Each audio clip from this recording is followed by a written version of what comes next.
Los superhéroes. Son los 10 emprendedores del año elegidos por Expansión. Ante la crisis, el empeño se convierte en una buena opción de liquidez financiera. Animación mexicana.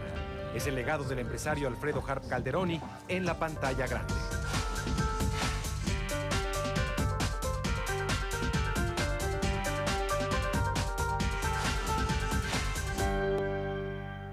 ¿Qué tal? Soy Mario González. Bienvenidos a esta edición de CNN Expansión.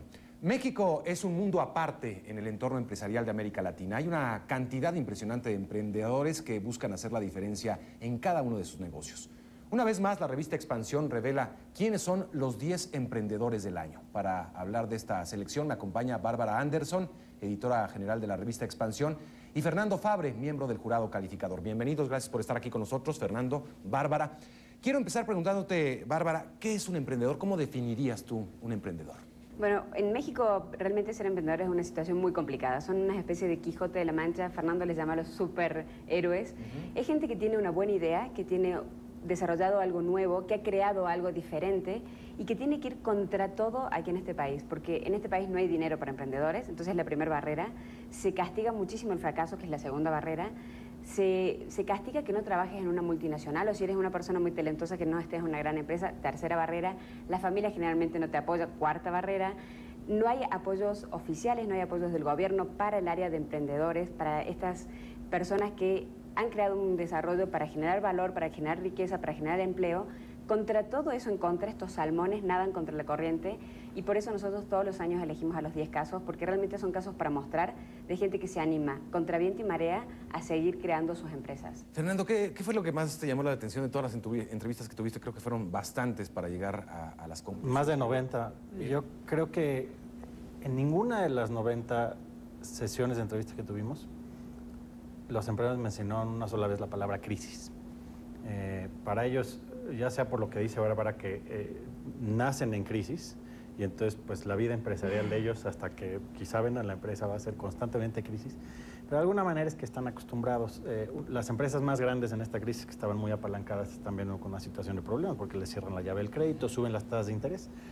Pero estos emprendedores que nunca en su vida han tenido acceso a fuentes de financiamiento formales, pues ahora con la crisis que no hay fuentes de financiamiento formales, pues para ellos es exactamente lo mismo que estaba pasando antes. Entonces, lo más sorprendente es que verdaderamente estos superhéroes, estos Quijotes, a través de la pasión que tienen por crear riqueza, por crear valor, por crear empleos, por el producto o servicio que ellos tienen, y no es una pasión por enriquecerse, porque ninguno de ellos piensa en volverse rico. Saben que les va a salpicar. Si generas suficiente riqueza en el mundo, sabes que algo de eso te va a salpicar. Pero es esa pasión y esas ganas, y ese no me voy a frenar, pase lo que pase, que es lo que más me apantalla cada vez que entrevisto a un emprendedor.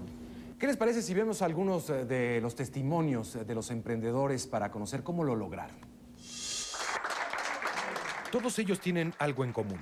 Decidieron apostar a un negocio en ciernes que en poco tiempo ha demostrado su potencial. Son socios de Impuestum, una firma que nació en el 2000 como un sitio de internet especializado en impuestos y que hoy cuenta con 20 franquicias de despachos contables en varias ciudades del país. Su misión es facilitar la vida a las empresas. El primer paso de Impuestum fue pasar del mundo virtual a la vida real. ¿Cómo expandemos la marca a todos los rincones del país?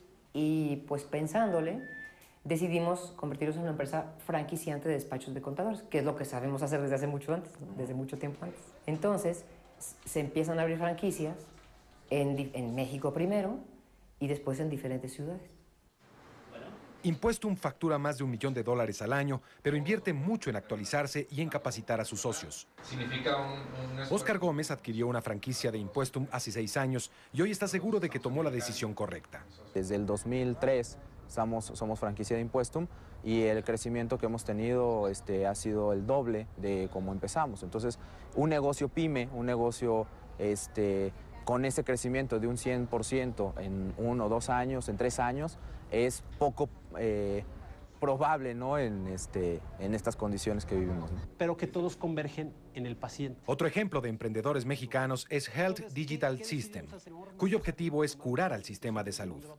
Para ello, creó una compleja herramienta de información que es capaz de vincular a todo el sistema de salud del país, tanto público como privado. En términos de controlar toda una red de atención, todo un sistema completo, fuimos los primeros que empezamos con esa visión, ¿no?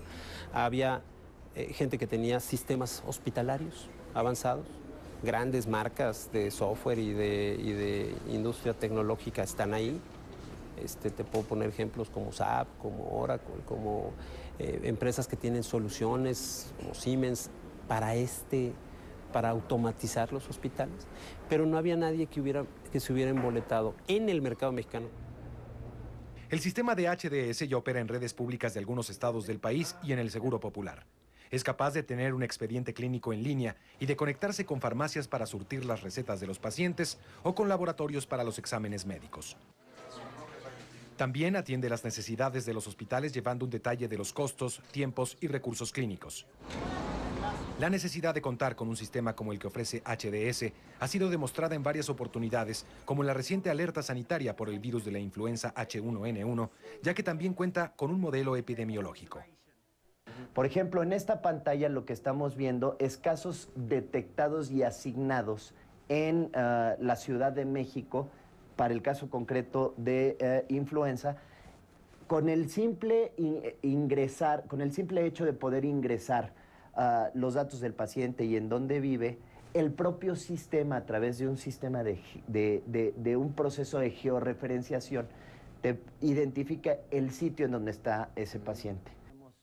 Una fecha de inicio para nuestra búsqueda. Impuestum y HDS son dos empresas distintas pero que tienen mucho en común. Aprovechan las herramientas tecnológicas y dan solución a los problemas cotidianos, y es quizás esta la clave de su éxito. Estas son algunas de las experiencias de los 10 emprendedores del año. ¿Cuáles son los denominadores comunes de estos héroes, superhéroes de las empresas, Bárbara? Antes que nada creo que es el talento. Tienen una enorme capacidad de crear, o sea, son muy talentosos, son muy creativos. Hemos encontrado casos realmente de gente que de la nada ha inventado algo muy revolucionario, algo que no existía, o ha mejorado algo que había y que no funcionaba bien. Son muy entusiastas, o sea, uno los ve y se les llenan de cara luz porque es impresionante cómo les gusta su proyecto, están enamorados de lo que hacen, le dedican muchísimas más horas de que si fueran un empleado de una gran corporación, o sea, le dedican todo el tiempo, toda su energía, empeñan su casa, o sea, realmente están muy enamorados de su proyecto y son unos grandes impulsadores. Nos ha pasado haciendo la selección que salimos de la junta diciendo, ay, me encantaría ver una empresa, ¿no? Porque uno los ve tan enamorados de su proyecto, tan empujadores, y no me importa, me caí, me volví a levantar y conseguiste el otro, y después le conseguí que tal amigo entrara de tal manera. Tienen muchísimas maneras creativas de solucionar todas las trabas que existen aquí en México, como decíamos antes, para montar una compañía. Una que se tarda muchísimo en abrir una compañía en México, es uno de los países, según el Doing Business del Banco Mundial, más complicados para abrir una empresa. Que va a ser muy ágil, que en 2 días ya prácticamente tenemos una empresa. Exactamente, pero ahí no se acaba todo, ¿no? Después viene toda la parte más complicada, que es un poco lo que planteaba recién Fernando, de qué hacer cuando ya estás arriba de la compañía, ya la creaste, ¿hacia dónde llevarla? Creo que es... ¿Cuál es el impacto que genera este tipo de compañías en el país? Mira, el emprendedor que inicia su empresa, al principio realmente no tiene ningún impacto. Somos muy dados a pensar que por haber creado una nueva supertecnología, el mundo está mejor. Realmente no. El mundo va a estar mejor cuando todo el mundo haga uso de esa tecnología, es decir, cuando la nueva empresa se convierte en grande. El verdadero proceso de generación de riqueza en los países son las empresas, no los gobiernos. Y las empresas grandes son las que principalmente dominan. En Estados Unidos, el 65% de su economía, según los censos económicos de ese país, representa el total de la economía de Estados Unidos. 65% es producido por las empresas grandes. El 85% de la economía chilena es producido por las empresas grandes de Chile. En México es el 40% de la economía lo que generan las empresas grandes. Pero realmente en el mundo lo que generan riquezas, este proceso de crecimiento cuando un emprendedor se convierte en empresa grande. ¿Cómo definir una empresa grande? Vaya, porque vimos algunos ejemplos ahora de son empresas que están en ese proceso, ¿no? Como que están en el proceso de convertirse en grandes empresas. Empresas que tengan facturación arriba de $100 millones, arriba de 1.500 empleados. Que varía mucho según si eres manufactura o eres servicios, ¿no? A lo mejor una empresa de servicios, 1.000 empleados. Exacto, es menos intensiva. Bueno, Vamos a volver en un segundo para que nos cuente también Bárbara y Fernando cómo fue la calificación y algunos detalles más sobre estos héroes de nuestros tiempos. Volvemos.